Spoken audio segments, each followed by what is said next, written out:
अक्टूबर सन 1998 में शहीद होने वाले सिंध के साबिक गवर्नर हकीम मोहम्मद सईद के कातिल शायद अब तख्तादार पर चढ़ा दिए गए होते, लेकिन उन्हें जनरल मुशर्रफ की अक्टूबर सन 1999 की फौजी बगावत रास आ गई और निचली अदालत से मौत की सजा पाने के बावजूद वो उर्दू स्पीकिंग कनेक्शन पर होने वाले अल्ताफ हुसैन और परवेज मुशर्रफ इत्तेहाद के बाइस बड़ी अदालतों से कमजोर इस्तगासा के बाइस बरी कर दिए गए।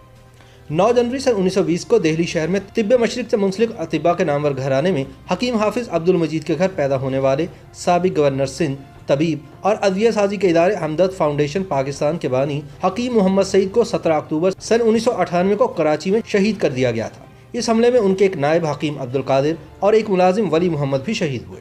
पुलिस खुफिया इदारों और इस्तगासा के मुताबिक कत्ल के इस मुकदमे में जिन लोगों को मुल्जिम नामजद किया गया था उनका ताल्लुक अल्ताफ हुसैन के तंजीम मुत्तहिदा कौमी मूवमेंट से था, लेकिन सिंध हाई कोर्ट और सुप्रीम कोर्ट ऑफ पाकिस्तान ने भी बरसों जारी रहने वाली सनसनीखेज अदालती कार्रवाई के बाद बिलाखिर इस मुकदमे में नामजद तमाम मुल्जिमान को बाइज्जत बरी कर दिया था। सवाल ये है कि अगर कत्ल इन्हीं नामजद मुल्जिमान ने किया था तो फिर वो बरी क्यों हुए, और अगर इन मुल्जिमान ने कत्ल नहीं किया था तो फिर कातिल कौन थे और उनके पीछे कौन था।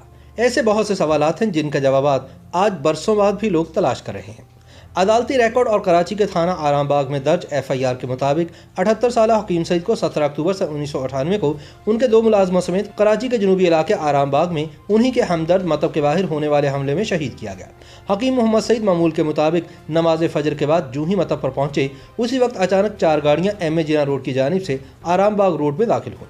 फिर देखते ही देखते उन गाड़ियों में सवार हमलावरों ने हकीम सईद और वहां मौजूद दीगर अफराद पर हमला कर दिया। इंतहाई शदीद फायरिंग हुई। हमले के फौरन बाद ही हमलावर गाड़ियों समेत फरार हो गए। अदालती रिकॉर्ड के मुताबिक इस हमले के 15 मिनट के अंदर पुलिस हुकाम मौके पर पहुंचे और जख्मियों को अस्पताल मुंतकिल किया गया, जबकि हकीम सईद सर और गर्दन में गोलियां लगने के बायस खाल के हकीकी से जा मिले। हकीम मोहम्मद सईद की शहादत के चंद ही घंटों के अंदर कराची पुलिस के बाद अफसरान ने दावा किया कि एक गाड़ी बरामद की गई है जो कि मुबैना तौर पर हकीम सईद के कत्ल में इस्तेमाल की गई थी। बाद पुलिस अफसरान ने, जिनमें उस वक्त के SSP जिला वस्ती फारूक अमीन कुरैशी और एडिशनल IG सिंध राना मकबूल भी शामिल थे, ये मौक़िफ़ इख्तियार किया कि गाड़ी से आमिरुल्लाह नामी एक नौजवान की इम्तिहानी मार्कशीट मिली है। आमिरुल्लाह नामी ये नौजवान मुबैना तौर पर MQM का कारकुन बताया गया, लेकिन जल्द ही सारे मामले में खुद उस वक्त की सिंध पुलिस और कराची पुलिस की क़यादत में इख्तिलाफ़ात की खबरें आ गई। उस वक्त सिंध पुलिस के सरबराह आफ्ताब नबी थे, जिनके भाई इस्लाम नबी मुत्तहिदा कौमी मूवमेंट के वफाकी वज़ीर भी थे, जबकि कराची पुलिस के सरबराह DIG मुश्ताक शाह थे। मुश्ताक शाह ना तो तब अपने मातहत अफसर फारूक अमीन कुरैशी के इस मौक़िफ़ से मुतमईन थे और ना ही आज हैं। पुलिस क़यादत में मुबैना कातलों के बारे में इख्तिलाफ़ात की तस्दीक करते हुए मुश्ताक शाह का कहना है कि कत्ल के फ़ौरन बाद उन्हें स्टेट गेस्ट हाउस बुलवाया गया। उनका कहना है कि वहाँ वज़ीर आज़म नवाज शरीफ, वफाकी वज़ीर चौधरी निसार अली खान, चीफ सेक्रेटरी सईद मेहदी कुरैशी और 4-5 अफसरान थे। इस मीटिंग में मुझे तासुर मिला कि जैसे केस हल हो गया है और मुझे खबर भी नहीं। मुझसे सब ने पूछा कि केस हल होने में कितना वक्त लगेगा। मैंने कहा कि कोशिश कर रहे हैं, ऐसे मुकदमात मुश्किल होते हैं, लिहाजा वक्त तो लगेगा।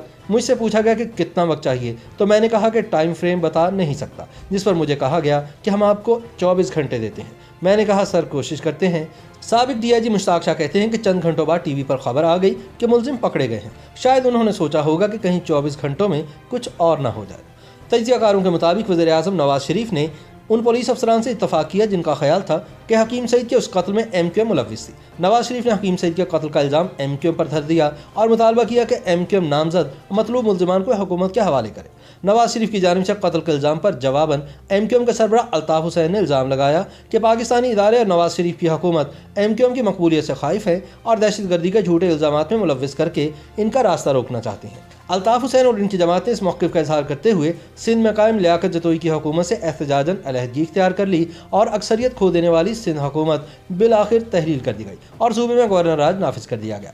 वज़ीर आला लियाकत जतोई ही की तरह DIG कराची मुश्ताक शाह और IG सिंध आफ्ताब नबी को भी उनके ओहदों से सुबकदोश कर दिया गया। इसके बाद MQM पर हकीम सईद के कत्ल का इल्ज़ाम आयद करने वाले पुलिस अफसरान फारूक अमीन कुरैशी को DIG और उनके बास राना मकबूल को IG से मुकर्रर कर दिया गया। पुलिस ने MQM से ताल्लुक़ रखने वाले आमिरुल्लाह को गिरफ्तार किया, मगर फिर कराची पुलिस के एक इंतहाई नामवर पुलिस अफसर अब्दुल रज़ाक चीमा की सरबराही में कायम की जाने वाली JIT ने करार दिया कि आमिर अब्दुल्ला के कम अज़ कम इस कत्ल में मुलव्विस होने की तस्दीक नहीं की जा सकती।